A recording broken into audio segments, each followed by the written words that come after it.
अल्पसंख्यक खासतौर पर मुसलमानों पर जो कहर टूटा है वो किसी से छुपा नहीं है। ये लोग सिर्फ अपने मजहबी पहचान की वजह से निशाने पर हैं। हालात इस कदर बिगड़ चुके हैं कि hate speech, mob lynching, bulldozer द्वारा घरों को गिराने की घटनाएं आम हो गई हैं। अल्पसंख्यकों पर हिंसा बढ़ती जा रही है, मगर सत्ता में बैठे लोग या तो आंखें मूंदे हुए हैं या फिर इन घटनाओं को बढ़ावा दे रहे हैं। इकरा चौधरी जी। धन्यवाद सभापति महोदय, आपने मुझे इस विशेष चर्चा पर बोलने का मौका दिया। भारत के संविधान के 75वें वर्ष की चर्चा के मौके पर मैं सबसे पहले संविधान बनाने वालों की दूरदृष्टि को सलाम करती हूँ। एक युवा सांसद के तौर पर मैं अपनी उम्मीदों को संविधान के साथ जोड़कर खास तौर पर यह बताना चाहती हूँ कि आज हमारे देश में पिछड़े, दलित, अल्पसंख्यक समुदाय को किस तरह अपने संवैधानिक अधिकारों और आज़ादियों की हिफाजत के लिए हर रोज मुश्किलों का सामना करना पड़ रहा है। Doctor B.R. अम्बेडकर के कथन से अपनी बात रखना चाहती हूँ। उन्होंने कहा था, मुझे अपने भारतवर्ष पर फक्र है कि जिसके पास ऐसा संविधान है जो लोकतंत्र, समाजवाद और सेक्युलरिज्म को संजोता है। लेकिन आज ऐसा लगता है जैसे संविधान की किताब तो है पर इसे चलाने वालों का ईमान गुम हो गया है।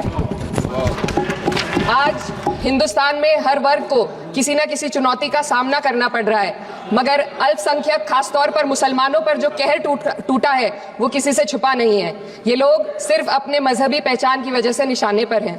संविधान का अनुच्छेद 15 कहता है कि किसी भी नागरिक के साथ धर्म, जाति या किसी और वजह से भेदभाव नहीं होना चाहिए, लेकिन हकीकत इसके उलट है।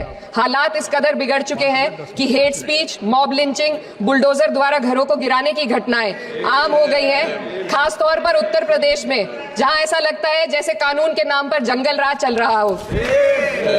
संभल में जो हुआ वो सबके सामने है। पुलिस के संरक्षण में निर्दोष लोगों की हत्या की गई और सरकार ने चुप्पी साध ली। अल्पसंख्यकों पर हिंसा बढ़ती जा रही है, मगर सत्ता में बैठे लोग या तो आंखें मूंदे हुए हैं या फिर इन घटनाओं को बढ़ावा दे रहे हैं। हद तो तब हो जाती है जब न्यायपालिका की बात भी अनसुनी कर दी जाती है। सुप्रीम कोर्ट ने मॉब लिंचिंग पर 11 सूत्रीय निर्देश जारी किए थे। इसमें साफ कहा गया था कि राज्य सरकारें और पुलिस इस तरह की घटनाओं को रोकने और दोषियों पर सख्त कार्रवाई करने के लिए जिम्मेदार है, लेकिन आज भी इन निर्देशों पर अमल नहीं हो रहा है।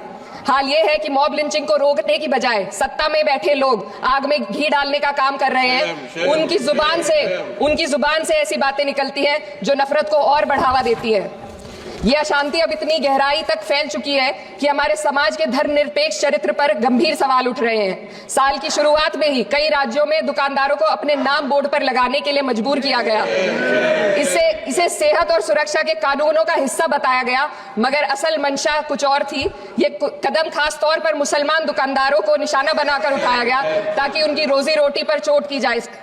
पिछले हफ्ते मुरादाबाद में एक मुस्लिम डॉक्टर को हिंदू बहुल्य मोहल्ले में घर खरीदने पर विरोध झेलना पड़ा। वजह बताई गई कि इससे मोहल्ले की सामाजिक शांति बिगड़ जाएगी। अब आप ही बताइए, क्या ये वजह सही है, जायज है? असल में ये छोटी बड़ी घटना इस बात का सबूत है कि सांप्रदायिकता को बढ़ावा देने वाले बयान और नीतियां हमारे समाज को अंदर से खोखला कर रही है।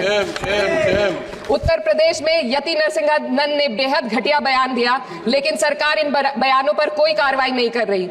हेट स्पीच न केवल जनमानस के विचारों को प्रदूषित करती है, बल्कि